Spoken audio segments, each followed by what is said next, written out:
Coachella isn't very long, and yet so much went wrong this year, from technical difficulties ruining America's biggest music stars' performances to addressing love confessions live on stage. These are the top 10 embarrassing Coachella 2024 moments caught on camera. Coachella performances this year have been a mess across the board. We'll get to the big one at the end, but Grimes is unfortunately another victim of this. Grimes produces music in the lo-fi, R&B, and dance pop genres. Great choice for the festival. The tech for the festival didn't agree, I guess. Some of the DJ tracks were double the speed, among other random tech difficulties happening. It also apparently got so bad that Grimes screamed and cursed out of frustration. She had to stop the set multiple times, explain to the crowd in real time that she was having trouble mixing the songs because all the tracks were double the tempo. Overall, it sounds like a nightmare for the artist. The set actually got cut short because everything was going so wrong, and Grimes left the stage in the middle of one of her songs. She later apologized for the disaster on her X account, sharing that the reason the songs were messed up was because she had, in her words,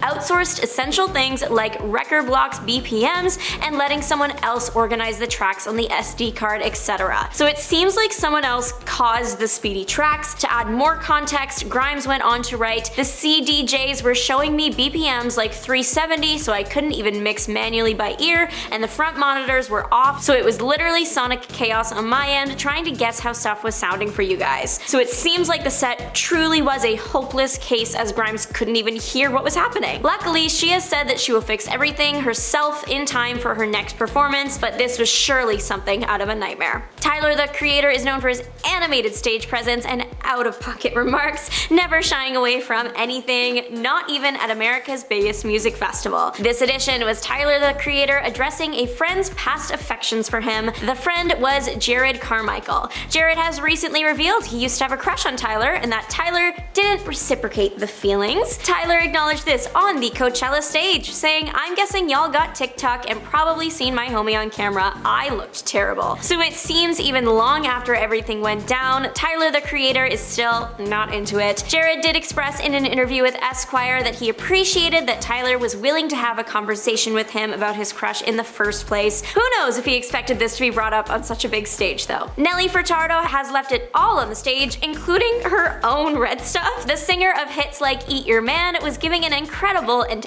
energetic performance, and it seems that was her literal downfall. She had a nasty fall on stage, though she did get up and finished the set with plenty of energy. She later posted a photo of a pretty busted up finger with some lines of red running down the side. It looked pretty painful, so it definitely speaks to her professionalism and love for her work that she was able to just get back up with something so serious. She did smile big for the photo, writing in the caption, "Left it all on the stage." She certainly did. One interview went south almost as quick as it started. Singer-songwriter and actress Teyana Taylor is known for films like 1001 and songs like Gonna Love Me, and now storming out of interviews. The singer was being interviewed but apparently didn't appreciate the line of questioning. She started to express frustration and then ultimately stormed out. It was an intense moment, tensions were high. The interviewer looked on the verge of tears, the poor girl. Sounds pretty serious, right? Well, turns out it was all a prank. Taylor is just as funny as she is talented, it seems. Taylor Swift and Travis Kelce make headlines wherever they go, even if they aren't doing anything. In this case, all the superstars did was watch Taylor's friend and Karma collaborator Coachella's performance. Ice Spice was performing all her hits and doing a great job. She even positively called out Taylor at one point, saying, "Shout out to Taylor, mother effing Swift,"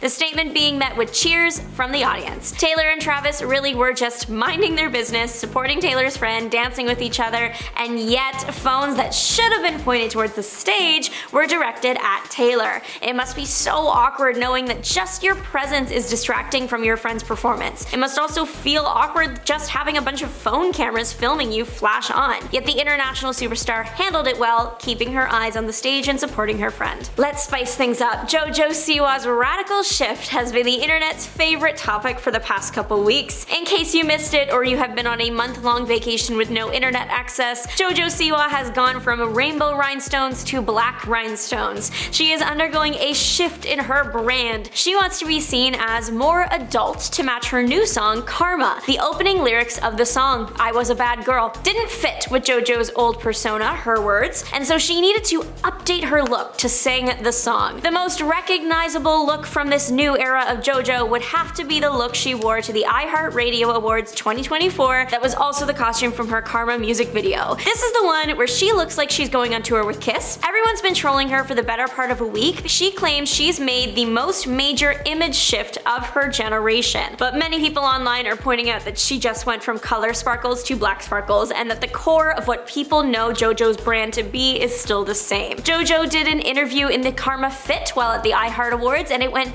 viral very fast. It is being parodied on all corners of the internet. JoJo was asked who her dream guest would be on her podcast, to which she responded, "Let's spice things up, one of my exes." The internet took the outfit and the comment and the voice and ran with it, and there is a high chance that if you have scrolled your For You page in the last week, you have been hit with this embarrassing moment. Barbie was a mega hit, the message of the film resounding with women and men all over the world, but Joe Coy seemed to have missed the message entirely if his embarrassing Golden Globes joke is any indicator. One of the many messages in the Barbie movie was about Barbie being more than a doll, more than just a woman's body parts. That seemed to have gone right over Joe's head. Last summer was the summer of Barbenheimer. Barbie and Oppenheimer, both amazing films, were coming out at the same time, and then because of that, they were pit against each other and have been ever since. Joe Coy continued this trend, but in a more disrespectful way. He praised the source material from Oppenheimer, talking about how it was a Pulitzer Prize-winning book, but his comments about Barbie, based on a doll with big boobs,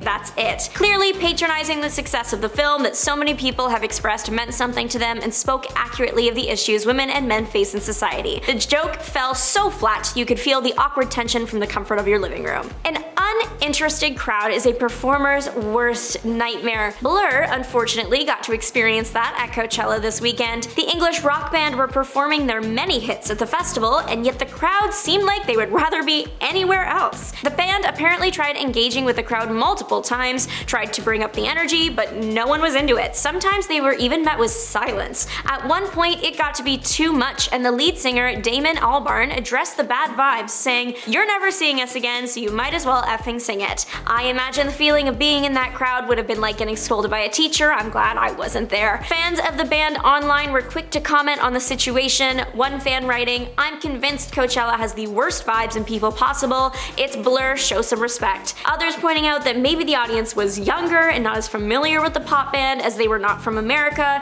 Still, if you're going to see a band, even if you don't know them that well, if they're trying to bring up the energy, give them something. Opening monologues seem to be a tough thing to put together. Shortly after the failed Golden Globes opening, we got Jimmy Kimmel's Oscar disaster. Not everything was bad, and we will get to that in a second, but there were a couple jokes in there that were the cutest. One that stands out was when Kimmel joked about Robert Downey Jr.'s past substance issues, something that RDJ has been very clear he doesn't like talking about. His face after Like Taylor's didn't look too pleased. There was also a moment where Kimmel made a joke about poor things that Emma Stone looked like she didn't appreciate. So yes, Jimmy Kimmel has had his share of fails in that opening piece. However, he did make a point with one of his jokes. Director of Barbie, Greta Gerwig, did not get a nomination this year at the Oscars, something that many people believe was a massive snub. Kimmel acknowledged this in the monologue, saying, "Now Barbie is a feminist icon thanks to Greta Gerwig, who many believe deserved to be nominated for Best Director." The Oscars audience then started clapping in agreement, but then Jimmy caught them all with his next remark, saying, "You're the ones who didn't vote for her, by the way. Don't act like you had nothing to do with this. You did this." He's right. Most of the people in that audience were the people that voted. It's their fault Greta was snubbed. So why were they acting like they were supporting her when they caused the problem? Most recent moment is fitting right in the last spot on this list, Lana Del Rey's Coachella set. This is not to say that Lana did a bad job, she was giving. It's just the microphone was not, it kept cutting out. Lana is known for having a powerful yet soft voice.